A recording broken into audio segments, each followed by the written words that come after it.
Hi guys, welcome to the next episode of What's the Problem? And today we have a very interesting case.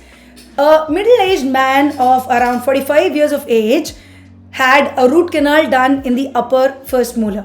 Okay, after the root canal, a crown was placed and it was there since around 10 years. Now he complained of pain, little bit of swelling, gum bleed and foul smell from that region. On clinical examination, when a probe was moved around the tooth, the probe went inside like a pocket from the distopalatal side. On taking an X-ray, on taking an IOPA, this is what was seen. So guys, tell me, what is the pathology? Once again, I'm going to show you the X-ray.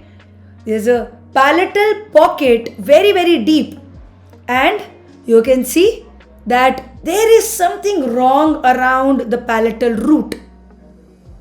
Yes, most of you guessed it right. It is a case of external resorption.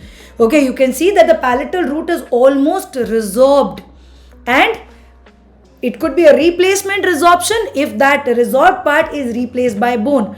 Clinically, the tooth did not have much mobility, maybe because the mesial and the buccal, both the buccal roots were fine. But palatal root, you can see that there is a faint outline of the palatal root which is seen. And it should have been something like this. But this much part is very badly resorbed externally. So this is a case of external resorption of a tooth, a root canal treated tooth. And if this in future is replaced by bone, then it becomes a replacement resorption. What we have done in this case is we've just done a curettage, a very nice thorough curettage. We have packed the pocket with some antibiotic fibers, tetracycline fibers, and we have waited and washed. We've done a good scaling around the tooth. There was not much problem that we could see. The tooth was firm. So we've just cleaned locally, put some antibiotic fibers there and asked the patient to wait and watch. So whatever happens in the future, we'll keep you posted. So this is a case of external resorption.